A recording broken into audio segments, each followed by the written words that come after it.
Hello friends, मैं हूं अर्चना शर्मा और हम लोग देख रहे हैं हमारा आज का वीडियो जिसमें हम लोग कवर करने वाले हैं हिंदी लिटरेचर, जो कि हमारे यूपीएससी सीएससी या फिर किसी भी स्टेट बोर्ड का जो सिविल सर्विसेज एग्जाम होता है उसका हमारा जो मेंस पेपर होता है उसमें एक ऑप्शनल पेपर होता है हिंदी लिटरेचर। तो हम लोग उसी हिंदी लिटरेचर को यहाँ डिस्कस कर रहे हैं और इसके बहुत सारे वीडियोज हमने ऑलरेडी डिस्कस कर लिए हैं, बहुत कुछ हमने डिस्कस कर लिया है और अभी बहुत आगे हमें जाना है। तो जिन्होंने भी इससे पहले के वीडियोस नहीं देखे हैं या फिर नए हैं इस चैनल के लिए, तो वो चैनल को सब्सक्राइब जरूर करें जिससे कि उनका कोई भी वीडियो मिस आउट ना हो और वो हमेशा अपडेटेड रहे। तो चलिए आगे बढ़ते हैं और देखते हैं कि आज हमारे वीडियो में हम क्या देखने वाले हैं।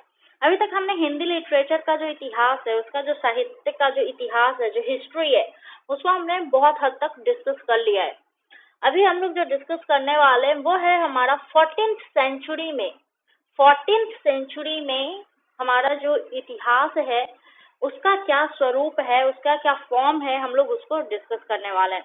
तो देखिए, इससे पहले के वीडियो में हमने थोड़ा सा ये एक झांकी लेंगे क्या डिस्कस किया था। इसके पहले के वीडियो में हमने डिस्कस किया था कि जो साहित्यिक सामग्री हमें मिली है आदिकाल में, उसको हमने दो भागों में डिवाइड कर रखा है। एक है संदिग्ध, दूसरा है असंदिग्ध। संदिग्ध जो कि डाउटफुल है ना। डाउटफुल है इट मीन्स कि काव्य नहीं, उसके जो प्रूफ हमें मिले हैं, उस काव्य की उस रचना के जो प्रूफ हमें मिले हैं कि ये आदिकाल के हैं, उस प्रूफ पर हमें डाउट है। हमें अभी तक उसका प्रूफ बिल्कुल प्योर नहीं मिला है, अभी भी उस पर डाउट है, तो उसको संदिग्ध श्रेणी में रखा गया है। दूसरा है असंदिग्ध। असंदिग्ध में जो रचनाएं मिली हैं, जो काव्य मिले हैं, वो अपभ्रंश भाषा या फिर प्राकृत भाषा में मिलती हैं। तो देखिए, एक्चुअल में हमने डिस्कस किया था कि आदिकाल का जो साहित्य है, आदिकाल का जो लिटरेचर हमें मिला है, उसको हमने दो भागों में डिवाइड किया था। एक था अपभ्रंश साहित्य, जो कि यहाँ पे देख रहे हैं असंदिग्ध साहित्य हमारा, और दूसरा था भाषा साहित्य, जो कि हमारा भाषा साहित्य को फिर हमने मतलब लौकिक साहित्य भी कहा था और उसको दो भागों में डिवाइड किया था, संदिग्ध और काल्पनिक। ये जो हमारा संदिग्ध वाला पार्ट है, इसका एक और पार्ट था काल्पनिक। संदिग्ध का मतलब क्या था और काल्पनिक का मतलब क्या था। देखिए, दोनों दो चीजें हैं, दोनों को बहुत अच्छे से समझेंगे। संदिग्ध वो लिटरेचर है जो कि है, उसके प्रूफ हमारे पास हैं, बट वो डाउटफुल है। लिटरेचर के जो प्रूफ हैं वो डाउटफुल हैं, इसलिए उसको कहा गया संदिग्ध साहित्य। दूसरा है काल्पनिक साहित्य। काल्पनिक इट मीन्स पूरी तरह इमेजिनरी, उसका कोई प्रूफ नहीं है, उसका कुछ भी नहीं है, वो जस्ट एक इमेजिनरी साहित्य है कि हाँ, ये जो साहित्य है जो कल्पना पर आधारित है, उस साहित्य को हमने रखा है काल्पनिक साहित्य के अंदर। ठीक है, तो ये बातें हैं कि उस समय की साहित्यिक सामग्री जो है वो किस प्रकार की है ना। देखिए, दूसरी तरफ अपभ्रंश के जो नमूने मिले हैं वो बहुत ही पुराने मिले हैं। इन काव्य में जो भाषा के नमूने मिले हैं वो बहुत ही पुराना अपभ्रंश है, जो कि अलग से बोलचाल की भाषा है ना। साहित्य की जो भाषाएं थी और लोगों के बोलचाल की जो भाषा है, दोनों बहुत ही डिफरेंट है, दोनों में बहुत ज्यादा डिफरेंसेस है। तो इसलिए इसको कहा जाता है कि उस समय का जो साहित्य था उसकी अपनी एक भाषा हुआ करती थी और लोगों के बोलचाल की जो भाषा होती थी वो बिल्कुल अलग भाषा होती थी। दोनों में कहीं कोई तालमेल नहीं था, दोनों में कहीं कोई सिमिलैरिटी नहीं थी। तो अभी देखिए, अभी हम लोग देखने वाले हैं कि 14th सेंचुरी में, almost mid of 14th century की हम लोग बात कर रहे हैं, है ना। तो मिड ऑफ 14th सेंचुरी में जब आप देखेंगे कि हमारे साहित्य का क्या मतलब स्वरूप रहा है, क्या फॉर्म रहा है, इसका क्या ट्रांसफॉर्मेशन कैसे हुआ है, तो इसमें आपको डिफरेंसेस नजर आएंगे। इसमें कह सकते हैं आपकी कॉन्फ्लिक्ट नजर आएगा।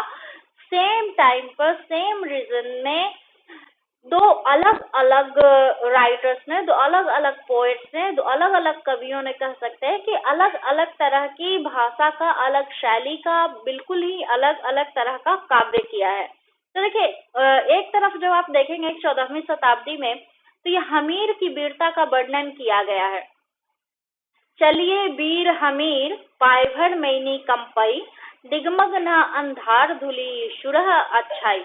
देखिए, ये जो कविता है हमीर की वीरता का जो वर्णन है, ये हमारे कवि हैं शांघर साहब। शांघर ने जब हमीर की वीरता का वर्णन किया है तो उन्होंने लिखा है कि जब हमीर एक कदम भी आगे बढ़ता है तो धरती इतनी कांप जाती है कि सिर्फ और सिर्फ उसके कदम भर बढ़ाने से, उसके आगे बढ़ने भर से लोगों के बीच का डर अंधकार जो है, डर रूपी अंधकार जो है लोगों के बीच से वो खत्म हो जाता है और उनके मन में एक प्रकाश आता है, मतलब आशा की एक किरण आती है। तो सांघर ने सीधे सीधे शब्दों में हमीर की वीरता का वर्णन किया है। एक्चुअली होता क्या था कि उस समय के जो कवि होते थे वो जिस राज्य के राजा के साथ रहते थे, जिस राज्य में वो रहते थे दरबारी कवि बनकर, तो वहां के राजा का वो ऐश्वर्य गान करते थे, शौर्य गान करते थे। तो उसी क्रम में ये जो हमारे कवि हैं सांघर, उन्होंने हमीर की वीरता का वर्णन किया है। ये आप उनका जो ये शैली रहा है वो देखिए, ये दोहा है ना, ये दोहा है, 2 लाइन की है, ये दोहा है। तो ये जो दोहा है इसमें उन्होंने हमीर की वीरता का वर्णन किया है। देखिए ये आप जब देखेंगे ये भाषा को तो आपको एहसास होगा कि ये भाषा में लोगों का बोलचाल करना थोड़ा कठिन होता होगा, क्योंकि ये बिल्कुल ही एक कहता है ना साहित्यिक भाषा है, ऐसे में बस लिखा जा सकता है, इसको पढ़ा जा सकता है, इसमें बातचीत करना बहुत ही कठिन है। दूसरी तरफ आप देखिए कि उसी टाइम में सेम रीजन में 14वीं शताब्दी में ही, ये भी मिड 14th सेंचुरी है, खुसरो साहब दिल्ली में बैठकर, ऐसा कहा जाता है कि दिल्ली में बैठकर खुसरो साहब ने एक नई भाषा को साहित्य में लाया, जो कि लोगों की आम बोलचाल की भाषा थी, जिसमें पहेलियां होती थी, मुकरियां होती थी।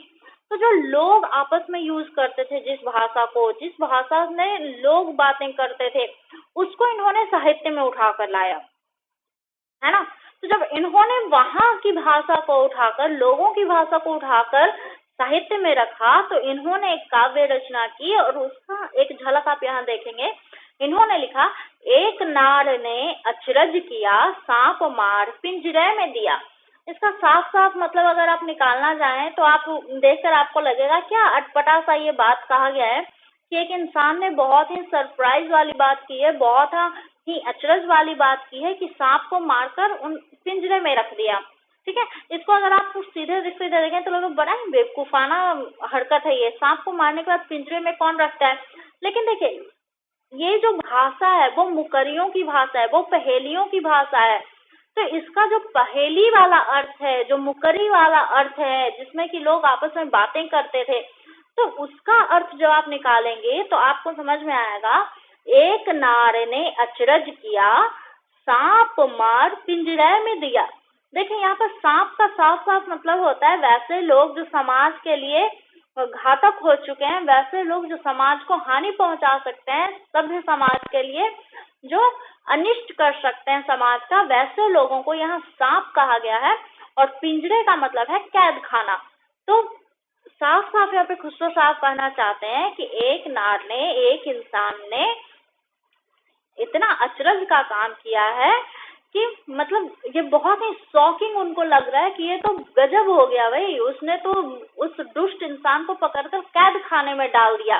तो इस बात को इन्होंने बड़े ही सफाई से लोगों की भाषा को यूज करके साहित्य में लाया।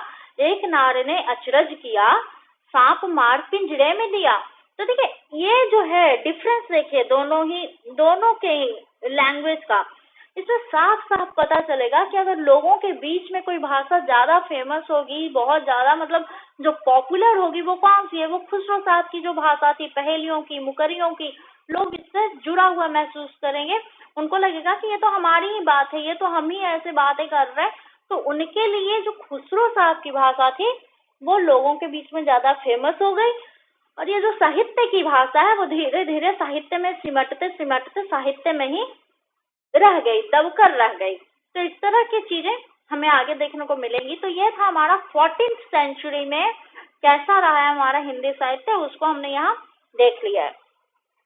ठीक है, देखिए इसमें से बहुत से लोगों को ये क्वेरी रही होगी कि हमीर की वीरता का वर्णन किया है हमारे सांघर साहब ने, तो हमीर कौन है। तो देखिए हमीर के बारे में हम लोग फिर कभी बात करेंगे, यहाँ इतना इम्पोर्टेंट नहीं है।